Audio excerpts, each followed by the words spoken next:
살았습니다. 요셉의 이야기는 한편의 드라마입니다. 한편의 드라마. 형을 피해 도망온 아버지 야곱의 11번째 아들로 밧다마람에서 태어났어요. 밧다마람. 요셉의 어머니는 아버지가 가장 사랑했던 라헬입니다. 라헬은 가장 큰 사랑을 받았지만 다른 아내보다 자식을 늦게 낳게 됩니다. 그게 바로 요셉이죠. 그리고 그 요셉은 6살이 되던 해에 아버지가 야곱의 외삼촌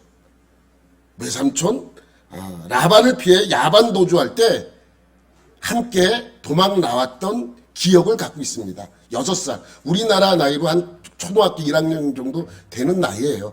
뭐 7, 8살 정도 된 나이로 보면 되니까 6살 되던 애니까 아마도 아버지가 그렇게 도망 나온 그 생각을 어렴풋이 하고 있던 요셉입니다. 그리고 할아버지 이삭이 있는 브엘세바로 가다가 어머니가 베들레헴에서 막내 동생 누구예요? 베냐민을 낳다가 죽게 됩니다. 그래서 라헬이 낳은 자식은 요셉과 베냐민 두 아들이죠. 이 요셉과 베냐민은 나이 차이가 꽤 있어요. 꽤 있습니다. 그래서 야곱은 일찍 엄마를 잃은 요셉을 다른 자식들보다 더 사랑했다라고 성경은 기록하고 있습니다. 그래서 형들과 달리 요셉에게는 더 좋은 옷을 지어 입혔어요. 색동옷, 색깔이 있는 옷. 이런 아버지에 대한 불만이 다른 자식들에게 있었습니다. 그래서 창세기 37장 4절에 이렇게 말씀합니다. 그의 형들이 아버지가 형들보다 그를 더 사랑함을 보고 그를 미워하여 그에게 편안하게 말할 수 없었더라. 이게 편안하게 말할 수 없었더라를 우리말 성경에 보면 이렇게 표현되어 있습니다. 다정한 말 한마디 하지 않았더라. 그러니까 말하기도 싫은 거예요. 응? 이렇게 사이가 좋지 않았는데 기름을 붓는 사건이 일어납니다. 창세기 37장 5절 말씀이죠. 요셉이 꿈을 꾸고 자기 형들에게 말하며 그들이 그를 더욱 미워하였더라. 미워했는데 꿈꾼 이야기 때문에 더 미워하게 됐어요. 여러분 그 꿈 이야기는 요셉이 17살 때 꾼 꿈이에요. 어렸을 때 꾼 꿈이 아니고 17살이에요. 그러니까 우리나라 나이로 말하면 고3 정도 된 나이예요. 고3. 18, 19 정도 된 나이니까 고3 정도 된 나이죠. 근데 이 이야기를 했다는 것은 어떻게 보면 좋게 말하면 요셉은 악의가 없는 사람이에요. 순진해, 순수해. 나쁜 말로 말하면 아직 철이 없어. 그 꿈 얘기를 뭐로 해? 그런데 그 꿈 얘기를 형들에게 함으로써 더 미움을 받았어요. 그 꿈 얘기가 뭐예요? 첫 번째 꿈 얘기는 이거예요. 사진에 보면 이렇게 나옵니다. 하나 더 넘겨봐. 밭에서 곡식 단을 묶고 있는데 갑자기 요셉이 묶던 단이 벌떡 일어서고 형들이 묶고 있던 단이 요셉의 단에게 절을 하는 꿈입니다. 근데 이런 꿈을 꿔서 형들에게 그 꿈을 이야기한 거예요. 그러니까 그 이야기를 들은 형들이 화가 나죠. 가뜩이나 안 좋은데, 감정이 안 좋은데 우리가 묶던 단이 자기가 묶던 단에게 절을 한다고 그 이야기를 들은, 그 꿈 이야기를 들은 형들이 그 마음이 어떻겠습니까? 이렇게 화가 나 있는 상태에 있는데 또 꿈 얘기를 또 하는 거예요. 두 번째 꿈 이야기는 뭐예요? 이거예요. 하늘에 태양과 달과 11별이 자기에게 절을 하더라. 그 이야기는 누구도 들어요? 아버지도 함께 듣습니다. 아버지도. 그러니까 아버지가 버럭 화를 내는 거예요. 그럼 내가 너한테 절을 한단 말이냐? 아버지가 그렇게 화를 냅니다. 그 꿈 이야기 때문에 형들은 요셉에게 앙심을 품고 있었습니다. 그런데 어느 날 형들이 세겜으로 양을 치러 올라갑니다. 지도를 보면 헤브론이 이쪽에 있어요. 빨간 점이 헤브론이에요. 사해 옆에 헤브론이 있고 파란 점이 예루살렘이에요. 예루살렘이 있는데 왜 이제 이 이스라엘은 건조한 기후를 갖고 있어요. 그래서 건기와 우기로 나눕니다. 우리나라처럼 봄, 여름, 가을, 겨울이 있잖아요. 그런데 우리나라는 겨울이 될 때, 가을에서 겨울로 넘어갈 때 산에 단풍이 져요. 어디부터 단풍이 집니까? 북쪽부터. 그래서 단풍이 점점 내려오죠. 남쪽으로. 그래서 단풍이 지고 단풍이 다 낙엽이 떨어지게 됩니다. 그래서 북쪽에서부터 점점 그게 내려오는데 여기는 건기가 되면 풀이 남쪽부터 말라요. 남쪽부터 말라요. 점점 북쪽으로 말라가요. 그래서 양을 치다 보면 건기로 넘어갈 때 양을 데리고 북쪽으로 올라가면서 양을 칠 수밖에 없습니다.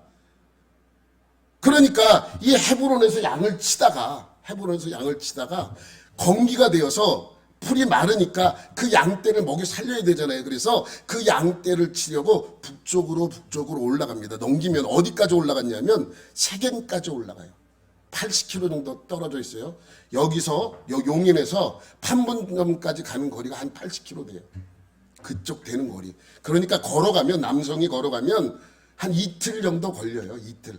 하루에 한 40km 걷는다고 생각하면 1시간에 한 4km 이렇게 작거든요. 그러니까 한 이틀에 걸쳐서 세겜까지 올라가서 양떼를 치는 거죠. 양을 데리고 올라가면 더 많은 시간이 걸렸을 것입니다. 그런데 이 세겜이 어떤 곳이에요? 야곱이 바담 아람에서 내려올 때 여기서 사건 하나가 있죠. 딸 디나의 강간 사건. 그래서 한 세겜 족속을 전부 다 몰살시킨 안 좋은 기억이 있는 곳이 세겜입니다. 그런데 그 자식들이 세겜까지 올라가서 양을 친다라는 이야기를 들으니까 좀 불안한 마음이 있었어요. 근데 한동안 소식이 없습니다. 소식이 끊기니까 이 야곱은 걱정스러운 거예요. 그래서 이 다른 아들들이 잘 있나 없나 안부를 묻기 위해서 누구를 보내요? 요셉을 보내요. 왜 요셉을 보냈어요? 요셉밖에 없어. 나머지 10명은 전부 다 양을 치러 올라갔고 자기 동생 베냐민은 너무 어려. 그러니까 요셉밖에 없으니까 야곱은 요셉에게 네 형들이 잘 있나 가서 보고 오라 라고 요셉을 보낼 수밖에 없습니다. 그래서 요셉은 형들의 안부를 알기 위하여 세겜으로 올라갑니다. 또 이틀에 걸쳐서 쭉 올라가요. 올라가서 세겜에 도착을 합니다. 그런데 형들이 있어야 할 곳에 형들이 없어요.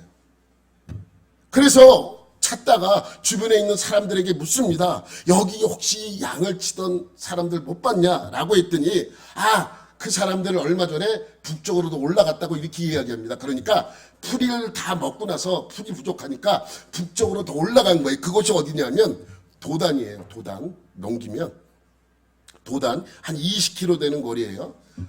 빨리 걸어가면 한 반나절이면 가는 거리죠. 그래서 세겜에서 도단까지 요셉이 형들을 찾아 올라갑니다. 올라갔더니 정말 저쪽에 형들이 보여요. 그래서 어떡합니까? 너무 반가운 마음에 형들을 향해 달려가고 있는데 형들도 그때 마침 저 멀리서 요셉이 오는 것을 봅니다. 멀리서 봐도 알 수밖에 없는 이유가 있죠. 요셉은 어떤 옷을 입고 있어요?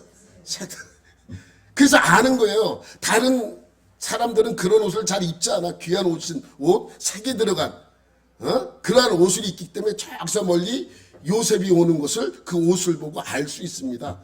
그러니까 앙심을 품고 있던 형들이 이야기를 합니다. 뭐라 그래요? 저 새끼 저 죽여버릴까? 이렇게 얘기했겠죠. 성경은 새끼라는 말 없어요. 요즘 저 재수탱이 없는 저 새끼 저거 다 죽여버리자고 형들이 그렇게 얘기를 했겠죠. 그랬더니 큰형 루벤이 이야기합니다. 우리 손에 피를 묻힐 수 없다. 어떻게 동생을 죽여 우리의 손에 피를 묻히겠느냐 라고 이야기하니까 유다가 마침 그 곳을 지나고 있던 애굽의 노예상이 있었어요. 애굽으로 가는 노예상이 있었어. 그래서 저자들한테 팔아버리십시다 이야기를 합니다. 그래서 유다가 살리기 위해서 그러한 의견을 냈고 다 동의해서 요셉을 팔아버리죠. 그리고 입던 옷을 뺏습니다. 뺏어서 거기다 짐승의 피를 묻히고 아버지에게 갖다 줍니다. 우리가 오다 보니까 이 옷을 주는데 이 옷이 혹시 요셉의 옷 아닙니까? 라고 물어봐요. 그랬더니 아버지가 보고 통곡을 하죠. 요셉이 죽었다고 생각을 하고 있었던 것입니다. 그렇게 요셉은 팔려서 애굽으로 노예로 끌려갑니다. 처음으로 간 곳이 어디냐면 애굽의 신이 대장 보디발 장군의 집입니다. 거기 가서 노예로서의 일을 열심히 합니다. 비록 노예 신분이었지만 하나님이 함께 하시기 때문에 모든 일이 다 형통합니다. 그에게 일을 맡기면 너무너무 잘해요. 거기서 그래서 창세기 39장 2절에 이렇게 말씀합니다. 여호와께서 요셉과 함께 하심으로, 하나님께서 요셉과 함께 하심으로 그가 형통한 자가 되어 그의 주인 애굽 사람의 집에 있으니, 비록 노예의 신분이지만 하나님이 함께 하심으로 모든 일이 다 형통했답니다. 그래서 보디발 장군은 그의 형통함을 보고 그를 노예 중에 총책임자로 세웁니다. 젊은 나이에 총책임자가 되었어요. 그런데 젊잖아요. 아직 20살, 언저리 20살 갓 지났거나 그렇게 있었겠죠. 17살에 팔려갔으니까 몇 년을 일한 그 요셉이 너무 멋있게 성장한 거예요. 요셉, 보디발 장군의 아내가 요셉을 보고 유혹을 합니다. 나와 함께 자자고 그렇게 이야기를 하는데 요셉은 거절을 하죠. 거절을 할 때 요셉이 이렇게 표현을 합니다. 39장 9절 말씀이에요. 내가 어찌 이 큰 악을 행하여 하나님께 죄를 지으리이까. 하나님께 어찌 죄를 지을 수 있습니까? 나는 안 하겠습니다. 라고 거절하죠. 그랬더니 어떻게 해요? 누명을 지어서 감옥에 보내버립니다. 그런데 감옥에 간 요셉이지만 하나님께서 감옥에 간 요셉과 함께 하심으로 그 감옥에서도 모든 일에 형통하게 만들어 주십니다. 21절 말씀, 여호와께서 요셉과 함께 하시고 그에게 인자를 더하사 간수장에게 은혜를 받게 하시매, 감옥에서도 하나님은 요셉과 함께 해주셨어요. 그랬더니 모든 일이 다 형통합니다. 그리고 간수장에게도 인정을 받습니다. 23절에 이렇게 그래서 표현을 합니다. 23절 넘기면 간수장은 그의 손에 맡긴 것을 무엇이든지 살펴보지 아니하였으니 이는 여호와께서 요셉과 함께 하심이라. 여호와께서 그를 범사에 형통하게 하셨더라. 하나님께서 계속 함께 해주시고 그를 그렇게 만들어 주셨습니다. 그렇게 몇 년이 또 지났어요. 요셉이 28살이 되었습니다. 28살이 되는 어느 날 감옥에 누가 들어오냐면 왕의 술 맡은 관원장과 떡 굽는 관원장이 감옥에 오게 돼요. 이 두 명의 옥에 갇히게 되는데 그들이 그 감옥에서 꾸었던 꿈을 해석해주는 사건이 일어납니다. 이들은 감옥에 갇혀있던 어느 날 아침에 요셉이 그들을 만나러 갔더니 그들의 얼굴이 사색이 되어 있습니다. 요셉이 무슨 일이냐고 그들에게 묻죠. 그랬더니 꿈을 꾸었는데 도대체 이 꿈이 무슨 의미인지 모르겠다 라고 걱정하는 꿈이었습니다. 요셉은 자기에게 이야기를 해달라고 합니다. 그럼 자기가 믿는 하나님께서 그 꿈을 해석해 줄 거라고 이야기를 합니다. 40장 8절 말씀이에요. 그들이 그에게 이르되 우리가 꿈을 꾸었으나 이 일을 해석할 자가 없도다. 요셉이 그들에게 이르되 해석은 하나님께 있지 아니하니까 청하건대 내게 이르소서. 그랬더니 술 맡은 관원장이 먼저 자기의 꿈 이야기를 합니다. 그림에 보면 이런 꿈 이야기예요. 그림에 보면 이렇게 한 나무 가지에서 세 가지가 나왔는데 이 세 가지의 포도가 하나씩 열렸대요. 그래서 이 왕의 술 맡은 관원장이 그 포도의 즙을 짜서 잔에 담아 그 잔에 담긴 포도즙을 왕에게 갖다 주는 꿈이래요. 그랬더니 이제 그 해석을 해줍니다. 세 가지는 3일이라고 이야기합니다. 그리고 3일이 지나면 당신은 복귀가 되어서 다시 왕의 술 맡은 관원장이 될 것입니다 라고 이야기를 합니다. 그랬더니 그 옆에 있던 떡 굽는 관원장이 나도 꿈을 꾸었습니다 라고 하면서 꿈 이야기를 합니다. 꿈 이야기는 이렇습니다. 떡 구워서 새 광주리를 머리에 얹었는데 이 얹은 빵 맨 위에 있는 것을 새가 왕에게 갖다 주려고 가고 있는데 새가 와서 맨 꼭대기에 있는 그 떡을 쪼아 먹었다는 그러한 내용입니다. 해석이에요. 새 광주리는 3일이래요. 그리고 3일이 지나면 당신은 나무에 매달려 새들이 뜯어 먹히는 신세가 될 것입니다. 이렇게 해석을 해줍니다. 그리고 그 해석대로 3일 뒤에 술을 맡은 관원자는 자기의 자리에 복귀가 되었고 떡 굽는 관원장은 나무에 매달리게 됩니다. 그리고 그렇게 2년이 세월이 지났어요. 요셉이 몇 살이 됐어요? 30살. 30살이 됐어요.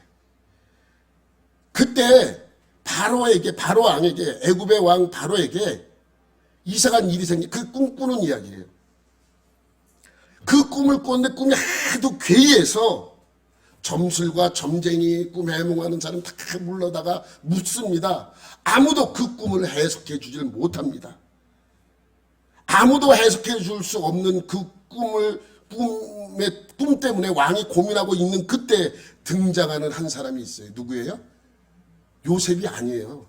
술 맡은 관원장이 왕이시여, 잠깐 내가 2년 전에 있었던 이야기를 해드리겠습니다. 그래서 감옥에서 있었던 이야기를 해줍니다. 내가 이런 꿈을 꾸었고 떡 굽는 관원장이었던 그 사람이 이러한 꿈을 꾸었는데 그가 해석을 해주었는데 해석대로 3일 뒤에 나는 복귀가 됐고 그는 3일 뒤에 나무에 매달렸습니다. 자기의 꿈을 해석해 줄 수 있었으니까 아마 왕의 꿈도 해석해 줄 수 있을 것입니다. 이렇게 대답을 합니다. 그랬더니 그 왕이 어떻게 해요? 얼른 요셉을 데려오라고 명령을 합니다. 그래서 요셉이 바로 앞에 서게 됩니다. 바로가 요셉에게 묻습니다. 내가 꿈을 꿨는데 너가 해석해 줄 수 있느냐? 라고 물을 때 뭐라고 요셉이 대답하는 줄 아세요? 창세기 41장 16절 말씀입니다. 요셉이 바로에게 대답하여 이르되 내가 아니라 하나님께서 바로에게 편안한 대답을 하시리이다. 뭐예요? 내가 하는 것이 아니라 하나님께서 하실 것입니다. 여러분, 제가 이 구절마다 파랗게 쓰인 거 보면 계속해서 하나님이 함께했다, 하나님이 해주셨다, 하나님이 그렇게 만들어 주실 것이다 라는 그 고백을 계속 요셉은 하고 있는 거예요. 그죠? 그래서 이 요셉에게 자기가 꿈꾼 이야기를 합니다. 그 꿈 이야기가 이런 꿈이에요. 사진 보면, 그림에 보면 이제 7마리의 살찐 암소가 풀을 뜯고 있는데 물에서 삐쩍 말라 보여요? 마른 암소 7마리가 올라와서 넘겨봐봐요. 이렇게 잡아먹었대요. 살찐 송아지를 처음부터 잡아먹었대요. 그래서 너무 괴이해서 제가 벌떡 일어났대요. 그래서 이상한 꿈을 꿔갖고 찝찝한 상태에 또 잠들었는데 두 번째 꿈은 이런 꿈을 꾼 거예요. 넘겨보세요. 7가지의 살찐 이삭이 있는데 한 가지에 나온 이삭이 이렇게 매달려 있는데 마른 이삭 7가닥이 올라와서 넘겨봐요. 다 이 살찐 이삭을 다 잡아먹은 거래요. 잡아먹었답니다. 이게 두 번째 꿈이에요. 그러면서 덧붙입니다. 이 꿈을 해석해 줄 수 있느냐. 요셉은 하나님이 왕에게 미래를 보여주신 꿈이라고 이야기를 해요. 하나님께서 당신에게 미래를 보여주신 것입니다. 살찐 7 암소와 풍성한 7 이삭은 7년 동안 큰 풍년이 있을 것이라는 것을 말씀하고 있는 것입니다. 그리고 그 다음에 나오는 비쩍 마른 7 암소와 마른 7 이삭은 다음에 7년 동안은 큰 흉년이 될 것이라고 말을 합니다. 그러면서 또 한마디, 이렇게 같은 꿈을 연속해서 꾼 이유는 뭐냐면 하나님께서 반드시 그렇게 하시겠다라는 뜻을 정하셨기 때문이라고 그것까지 설명해 줍니다. 창세기 41장 32절 말씀. 바로께서 꿈을 2번 겹쳐 꾸신 것은 하나님이 이 일을 정하셨습니다. 하나님이 속히 행할 것입니다. 라고 이야기를 합니다. 여러분, 왜 요셉이 애굽의 총리가 되었어요? 꿈을 해석해줘서? 아니에요. 물론 그 의미도 없잖아 있어요. 꿈을 해석해줬기 때문에, 꿈을 해몽을 해줬기 때문에 그가 총리가 그런데 여러분, 꿈을 해몽해 주어서 총리가 되었다기보다는 그 다음에 요셉이 한 이야기 때문에 요셉이 총리가 될 수 있었습니다. 그 내용이 33절부터 나옵니다. 33절부터 나오는데 이렇게 말을 해요. 이제 바로께서는 이것 때문에 총리가 된 거예요. 이제 바로께서는 왕께서는 이렇게 해야 합니다. 명철하고 지혜 있는 사람을 택하십시오. 그리고 그를 애굽 땅을 다스리게 하시고 또 감독관을 세워서 7해 풍년 동안 잘 그것을 꾸려서 그 다음에 오는 7해 동안의 흉년을 대비하시면 이 나라는 망하지 않고 번창할 것입니다. 이렇게 이야기를 합니다. 대책까지 마련해 준 거예요. 이것 때문에 총리가 된 거예요. 그랬더니 바로가 뭐라 그래요? 그 대책 네가 해라. 그 대책 세운 거 네가 해라. 그래서 그 명령에 따라 그 나라의 두 번째 권세자인 총리가 되었습니다. 그때가 몇 살이라고요? 30살. 41장 46절 말씀에 있습니다. 요셉이 애굽왕 바로 앞에 애굽왕 바로 앞에 설 때에 30세. 30세에 그러한 일이 있었던 것입니다. 그래서 그때 총리가 되어서 애굽 온 땅을 순찰하기 시작을 합니다. 근데 여러분, 애굽 땅에만 풍년이 오고 흉년이 온 게 아닙니다. 그 주변 나라도 똑같이 풍년이 왔다가 흉년이 온 거예요. 여러분, 풍년에 7년이 지났어요. 풍년 마지막 해가 7년째니까 요셉이 몇 살 된 해예요? 37. 그리고 38 될 때 흉년이 온 거죠. 요셉이 나이가 38살이 되었습니다. 흉년이 왔습니다. 세상은 먹을 것이 없어서 온통 난리죠. 그러나 요셉이 잘 마련해놓은 그것 때문에 사람들은 누구나 다 와서 돈을 주고 곡식을 사 갈 수 있었습니다. 여러분, 애굽 땅에도 그러한 일이 벌어졌다면 가나안 땅도 당연히 흉년에 들어서 먹을 것이 없게 되겠죠. 야곱도 마찬가지예요. 야곱과 그 가족들도 먹을 것이 없어지자 소문을 들어요. 애굽에 가면 먹을 것이 많아서 돈을 주면 얼마든지 그것을 사올 수 있다는 소문을 듣게 됩니다. 그랬더니 야곱이 아들들을 애굽에 보내면서 먹을 것을 구해오라고 그렇게 시킵니다. 그래서 베냐민을 제외한 나머지 아들 10명이 애굽으로 곡식을 구하러 가는 거예요. 그리고 요셉의 형들 10명은 곡식을 얻기 위해 애굽의 요셉 앞에 엎드리죠. 꿈이 이루어진 거예요. 꿈이. 예? 그것 때문에 요셉을 미워했는데 그 꿈이 이루어졌고 그 꿈 때문에 그 10명의 형들은 살 수 있게 된 것이죠. 꿈이 이루어졌어요. 그러니까 17살에 그러한 꿈을 꾸고 헤어졌는데 지금 38살이 되었으니 몇 년이 지난 거예요? 21년이 지났죠. 21년이 지났어요. 21년이 지난 그때 요셉은 큰 대국 애굽의 총리 신분으로 곡식을 구해하려고 온 형들을 맞이하게 됩니다. 알아볼 수 있었겠습니까? 없죠. 21년 지났고. 그리고 애굽의 총리면 얼마나 입고 있는 옷이며 모든 것이 얼마나 대단했겠습니까? 그리고 21년이나 지났으니. 그런데 너무나 반갑지만 형들에게 자기의 신분을 바로 말하지 않아요. 그리고 그 형들을 간첩과 도독의 신분으로 몰아 누명을 씌우고 그 빌미로 동생 베냐민까지 데려오라고 합니다. 그것을 조건으로 둘째 시므온이 인질로 잡혀있고 나머지는 곡식을 줘서 보내버리죠. 곡식을 가지고 온 아들들은 아버지 야곱에게 이러한 사정 이야기를 합니다. 아버지는 웁니다. 요셉도 죽었는데 시므온까지 죽었구나. 그리고 그 형들은 또 얘기하죠. 그런데 베냐민까지 데려오면 그 시므온이 살 수 있다. 그렇지만 야곱이 어떤 사람이에요? 산전수전 다 겪은 사람이니 그걸 너는 믿냐? 믿을 수 없다. 베냐민까지 보낸다면 베냐민도 죽을 수 있다. 그리고 보내지 않습니다. 그리고 그 나머지 아들들도 보내지 않아요. 왜?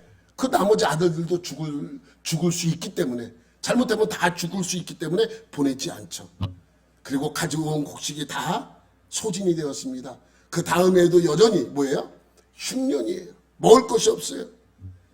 그 곡식이 부족한 이 야곱은 다시 가족들을 살리기 위하여 그 아들들을 애굽에 보냅니다. 애굽에 갈 때 다른 형들이 그렇게 이야기합니다. 이번에는 베냐민을 데려가야 됩니다. 베냐민을 데려가지 않으면 우리가 다 죽을 수도 있습니다. 그래서 베냐민을 보내느냐 안 보내느냐 때문에 좀 언쟁이 있었지만 결국 그를 보내지 않으면 곡식도 가져올 수 없다는 이야기를 듣고 베냐민까지 함께 보내게 되죠.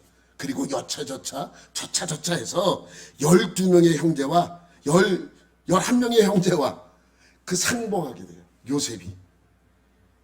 그리고 그때가 바로 흉년 2년 차니까 요셉의 나이가 몇 살이에요?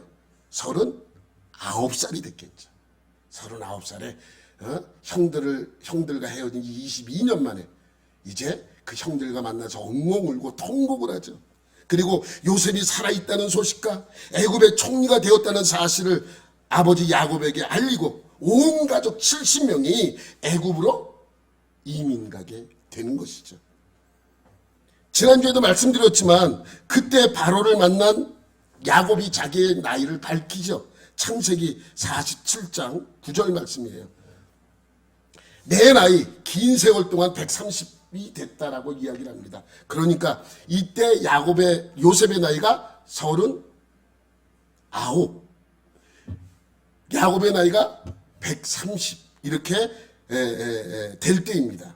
그리고 요셉이 그러한 야곱이 바로를 만나서 그렇게 이야기를 하고 이제 바로는 요셉이 그 나라에서 큰 역할을 했기 때문에 그 가족에게 고센 땅을 하사합니다. 그래서 이 가족들이 고센 땅에 가서 살게 되는 거예요. 그리고 이 가족들은 누구의 명성 덕에 살아갑니까? 요셉의 명성 덕에 살아가게 되는 것이죠. 그렇게 17년이 지났어요. 야곱이 147이 된 거예요. 이때 요셉의 나이는 56이 되었습니다. 56이 될 때 아버지 야곱은 147세에 생을 마감하게 됩니다. 지난주에 여러분에게 말씀드렸죠. 야곱이 죽기 전에 요셉은 두 아들을 데려다가 축복을 받게 하는데 야곱은 한 아들에게 두 아들의 직분을 하사한 거예요. 믿음으로. 한 지파의 축복을 두 지파의 축복으로 바꿔준 사람이 바로 야곱이죠. 그리고 야곱이 죽은 후에 그 시신을 헤브론에 있는 막벨라굴 아브라함이 사놨던 땅 그 굴에다가 장사를 지내게 됩니다. 70일 동안 애곡했대요. 요셉의 아버지가 죽었는데 70일 동안 애곡했다고 성경은 그러니까 그것을 보면 그 당시 요셉의 권세가 얼마나 대단했다는 것을 간접적으로 알 수 있는 내용이기도 합니다. 근데 아버지가 죽자 형들은 요셉이 두려워지기 시작합니다. 왠지 아시죠? 야, 우리가 40년 전에 이 동생을 팔아버린 일 때문에 이 동생이 악한 마음을 품고 우리를 죽이면 어떡하냐? 그래서 이 아버지가 남긴 유언의 말씀 중에 한마디를 요셉에게 전하게 되죠. 그것이 바로 50장 16절 17절 말씀입니다. 요셉에게 말을 전하여 이르되, 요셉에게 그 형들이 이제 요셉에게 말을 전한 거예요. 당신의 아버지가 돌아가시기 전에 명령하여, 우리의 아버지라고 하지 않고 당신의 아버지가 말을 했다네요. 너희는 이같이 요셉에게 이르라. 내 형들이 내게 악을 행하였을지라도 이제 바라건대 그들의 허물과 죄를 용서하라 하셨나니 당신 아버지 하나님의 종들인 우리 죄를 이제 용서하소서. 아버지가 유언도 했고 그러니까 우리를 이제 용서해 주십시오라고 요셉에게 간곡히 부탁을 하는 것이죠. 요셉이 그들이 그에게 하는 말을 들을 때에 울었더라. 우는 거예요. 왜 형들은 나를 그 정도밖에 생각 안 합니까? 그래서 요셉이 그 말에 대한 대답을 19절 20절 말씀에 하게 되는 것입니다. 요셉이 그들에게 이르되 두려워하지 마세요. 내가 하나님을 대신 하겠습니까? 당신들은 나를 죽이려고 했으나 하나님은 그것을 선으로 바꾸사. 여기서 요셉의 신앙을 볼 수 있어요. 요셉의 믿음이 어떠했는가를 볼 수 있죠. 하나님은 그것을 선으로 바꾸사 오늘과 같이 많은 백성의 생명을 구원하게 하시려 하셨나니 당신들이 나를 이렇게 했기 때문에 하나님께서는 그것을 선으로 바꾸사 이렇게 만들어 주시지 않았습니까? 이것은 하나님의 뜻이었습니다 라고 말을 하게 되는 것이죠. 그리고 창세기 50장 마지막 절이 26절이에요. 26절에 요셉이 몇 살에? 110세의 죽음에 그들이 그의 몸에 향재료를 넣고 애굽에서 입관하였더라. 이게 요셉의 일생 이야기입니다. 아버지가 죽고 54년이 지났어요. 그리고 요셉이 110살이 되었어요.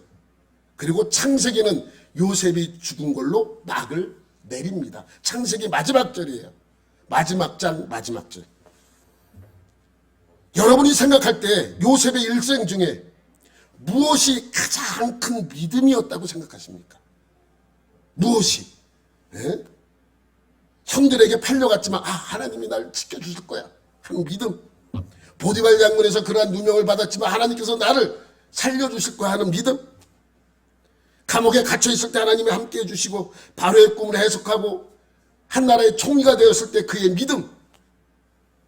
형들과 베냐민을 만났을 때 아니면 아버지를 만났을 때 하나님이 이렇게 해주셨다는 그 믿음. 아버지가 죽었지만 형들에게 보복하지 않는 그 믿음으로 용서해 준 그것이 여러분 가장 큰 믿음입니까?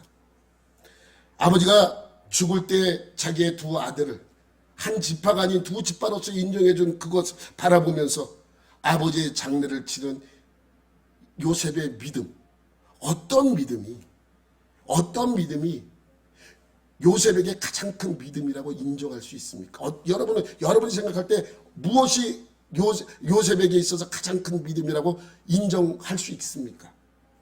여러분 모든 것이 믿음이었어요. 여러분 창세기 요셉의 이야기를 읽어보면 하나님이 함께해 주심으로 하나님께서 그렇게 해주심으로 형통했다라고 그리고 모든 일에 하나님이 개입하셨고 모든 일에 하나님이 그를 도와주신 것 또 요셉도 그렇게 하셨다라고 고백하고 있습니다. 바로의 왕의 꿈을 해몽할 때도 또 그 두 관원장의 꿈을 해석해 줄 때도 하나님이 해주신다라는 고백을 했습니다. 이것은 믿음이 아니고서 이러한 고백을 할 수 없는 그러한 모습입니다. 여러분 어떠한 것이 어떠한 사건이 어떠한 일이 요셉의 믿음을 평가받을 수 있는 믿음이라고 여러분들은 생각하십니까? 모든 일은 믿음 속에서 이루어진 거예요. 그 중에서 가장 큰 믿음이 어떤 믿음이었습니까? 오늘 본문 히브리서는 이것이랍니다. 11장 히브리서 11장 22절 말씀입니다. 믿음으로 시작. 믿음으로 요셉은 임종시에 이스라엘 자손들이 떠날 것을 말하고 또 자기 뼈를 위하여 명하였으며 믿음으로 요셉은 임종시에 임종시라고 했는지 그냥 죽을 때 그러면 되는데 죽을 때 두 가지를 부탁을 해요. 그것은 뭐냐면 넘겨보세요. 이스라엘 자손들이 떠날 것을 말한 것이 첫 번째고 넘겨보세요. 두 번째는 자기 뼈를 위하여 명하였다고 말씀하고 있습니다. 첫 번째는 이스라엘 자손에게 이곳을 떠나라는 명령과 두 번째는 자기 뼈를 위해서래요. 이 내용은 요셉의 마지막 유언입니다. 임종시에라고 했으니까 당연히 유언이죠. 이 유언은 창세기 50장 24절과 25절에 있습니다. 24절, 25절 두 절에 요셉의 유언이 담겨져 있어요. 유언이 뭐냐면 요셉이 그의 형제들에게 이르되 나는 죽을 것이나 하나님이 당신들을 돌보시고 당신들을 이 땅에서 인도하여 내사 아브라함과 이삭과 야곱에게 맹세하신 땅에 이르게 하시리라 하고, 요셉이 또 이스라엘 자손에게 맹세시켜 이르기를 하나님이 반드시 당신들을 돌보시리니 당신들이 여기서 내 해골을 메고 내 뼈를 메고 올라가겠다 하라 하였더라. 두 가지죠. 여기서 나가라. 그리고 내 해골, 내 뼈를 가지고 가라. 이 두 가지입니다. 이 두 가지 유언이 히브리서 11장 22절의 말씀입니다. 여러분, 출애굽은 하나님의 명령이죠. 하나님이 이스라엘 백성들을 종되었던 곳에서 출애굽을 시키셨습니다. 하나님께서 모세를 통해서 노예로 살던 백성을 하나님의 약속의 땅, 젖과 꿀이 흐르는 땅으로 인도한 사건입니다. 그런데 이 출애굽을 준비시킨 인물이 바로 요셉이죠. 요셉이 야, 너는 여기서 떠나야 된다 라고 유언을 했잖아요. 여러분, 그런데 이 사건을 처음 언급했던 사람은 누구예요? 하나님이 누구에게 처음 언급했어요? 이 사건을? 아브라함입니다. 아브라함. 창세기 15장 13절 14절에 보면 이러한 말씀이 있습니다. 여호와께서 아브라함에게 이르시되, 이미 있지도 않은 미래의 일을 아브라함에게 알려주셨어요. 뭐라 그래요? 너는 반드시 알라. 내 자손이 이방에서 객이 되어 그들을 섬기겠고, 그들은 몇 년 동안? 400년 동안 내 자손을 괴롭히리니 그들이 섬기는 나라를 내가 징벌할지며 그 후에 내 자손이 큰 재물을 이끌고 나오리라. 누구에게 먼저 말씀하셨어요? 아브라함에게 먼저 말씀한 거예요.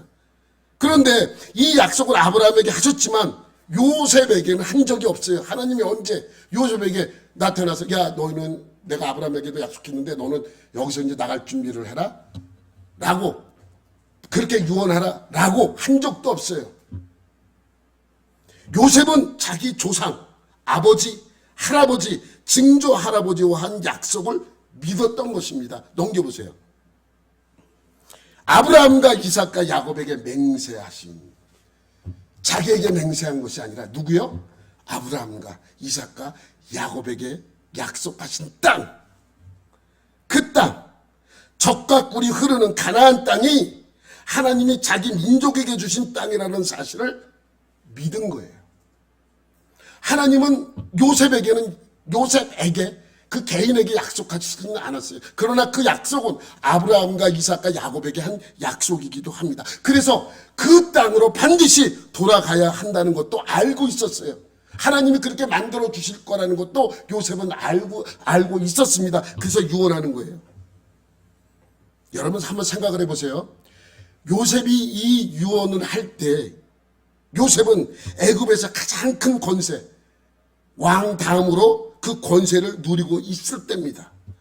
그렇지만 자기에게 주어진 부귀영화를 목표로 삼지 않았어요. 하나님의 약속을 목표로 삼고 그것으로 반드시 인도하실 것이라는 믿음이 있었습니다. 이게 믿음이에요. 이게. 왜냐하면 여러분 보세요. 요셉이 죽고 몇 년 뒤에 출애굽하는지 아십니까? 요셉이 죽고 난 이후에 몇 년 뒤에 출애굽이 이루어지는지 아세요? 여러분 아까 아브라함에게 약속할 때는 400년인데 정확하게는 430년 동안 애굽에 있었습니다. 노예로. 그러니까 처음부터 끝까지 있었던 기간이 330년이에요. 근데 요셉이 죽을 때와 출애굽할 때의 그 시간은 한 359년, 360년 정도 돼요. 360년 뒤에 있을 일을 야곱은 그 후손들에게 명령한 거예요. 이제 너희는 이곳을 떠날 것이다 라고 약속했던 것이, 여러분 보세요. 360년 뒤에 있을 일을, 그 약속의 땅을 바랬고 믿었어요. 누가요? 요셉이요. 믿음은 뭐예요? 바라는 것들의 실상이요, 보이지 않는 것들의 증거예요.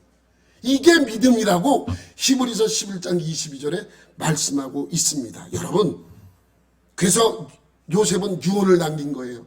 이곳을 떠나라.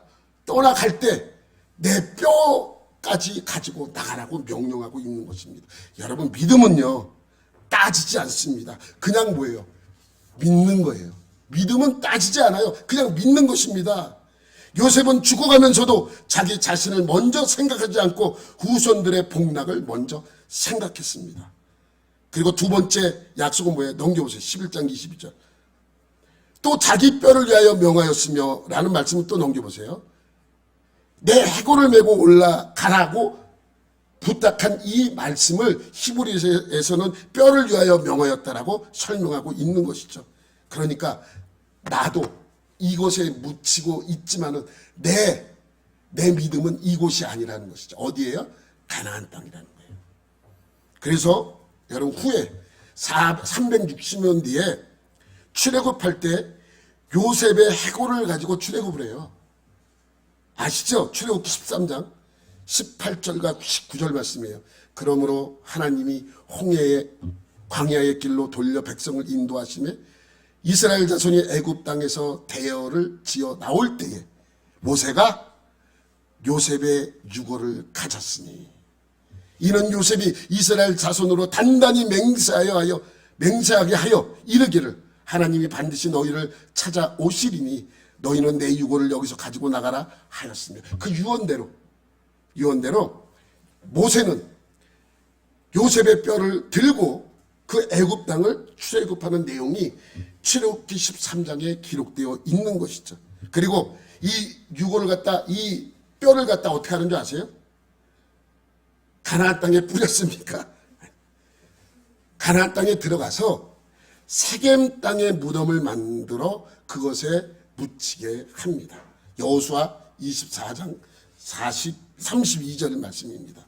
이스라엘 자손이 애굽에서 가져온 요셉의 뼈를 세겜에 장사하였으니 이것은 야곱이 베크시타를 주고 세겜의 아버지 하몰의 자손들에게서 산 밭이라 그것이 요셉 자손의 기업이 되었더라.